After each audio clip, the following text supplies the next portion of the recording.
Hello and welcome to North Star Stamper. I'm Sue Kremer. I'm an independent Stampin' Up! Demonstrator in Minnesota. And these are all the places you can find me online.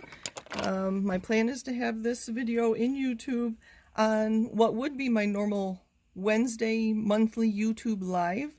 I've decided to change things around a little bit, and I'm going to pre-record videos and have them upload or premiere, as they call it, Wednesdays at 7:30, but I'm going to do that weekly instead of monthly. I'm hoping to find more viewers that way, and these videos are going to be shorter. I'm going to share one tip or one trick. We're going to start talking about the Stamparatus today. I'm also on Pinterest and Facebook. Pinterest for now just has links to my YouTube and Facebook videos. I'm revamping my blog with the new catalog in May. My plan is to have a new website that includes a blog, so hopefully you'll hear about that soon. And my Stampin' Up! Website is where you can order Stampin' Up! Products from me if you live in the United States. So let's get started with the Stamparatus. So the Stamparatus actually comes with two of these plates, and they are on hinges. You can take them off. That is a great feature, and in future weeks I'll share some techniques you can use with the hinge plates. The Stamparatus does come with this thin foam mat, and you use this mat when you're using photopolymer stamp sets. You can see it's just the photopolymer, or like rubber, stamp image, but there's no cushion, whereas the red rubber stamps have a cushion included with this on the stamp. So you use this when you use your photopolymer, and it fits right in there, and it even has the logo on there. But let's talk about what a positioner is first. So you might be familiar with this, and I'm hoping you can see with my background here. I'll watch the video, and if I can't, I will redo it. So what you would do is you would pick up your stamp, and I'm going to grab some Melon Mambo ink. You would ink up your stamp. You would put this clear acetate, or not acetate, clear plexiglass, I guess, I don't know, into the corner of your L. Stamp it. You can see I stamped crooked, but that's okay, and I didn't get a good image. That's fine too. I'm on a wobbly table, so I like to use my board here, so that's how that goes. And then if I want to make sure this goes straight on my scrap, I would line up the stamped image right where I want it on my cardstock, and I would put the L in the corner. Now when I re-stamp, I'm going to re-ink and put it right in the corner. I'm going to get an image. I didn't get a good image. I'm not getting enough ink on my stamp, but you get the idea.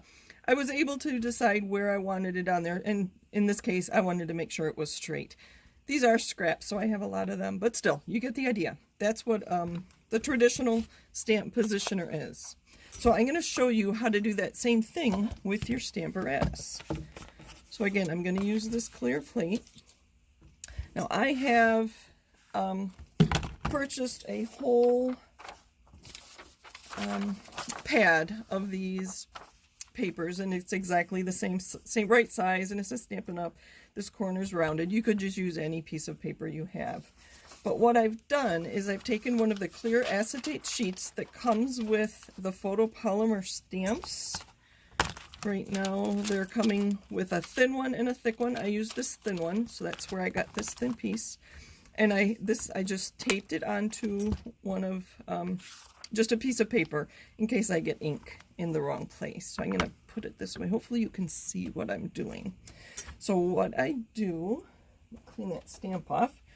We're going to use the Stamparatus as our positioner. So I'm just going to lay my stamp on there. Now let's use our magnets. These are my second set of magnets, and they've broken too. My first ones did as well. These magnets are really strong. I do suggest you put washi tape or just regular tape. Not masking tape. Duct tape would work. Because when they do click together, they will they can break. So I'm going to ink up my stamp. Now I can get rid of this, I think. And I'm just going to stamp on that clear acetate. See right there. And now I can position my cardstock right where I wanted, if I did want it at an angle and I wanted to do it multiple times or whatever. So I'm going to hold that there. I'm going to use a magnet to hold that down. I'm going to move this away and put a piece of paper towel there because that ink is going to be right where my stamp is going to be stamped. Move this again out of the way. I am using the Happy Birthday from the Sweet Strawberry stamp. You'll notice that I cut off You Sweet Thing because I like the Happy Birthday and I did not think I would ever use the Happy Birthday You Sweet Thing. Alright, so hopefully you can see. Let me stand up and make sure. Okay, it is going to go exactly where I had it lined up. You can see I do have ink here, but there's enough different, there's enough clearance that if you get ink on your plate, it's okay. And there you have a quick way to use your Stamparatus as a stamp positioner. So the Stamparatus and the paper are available in the annual catalog, and they will be in the new catalog as well. Thanks for joining me. Bye.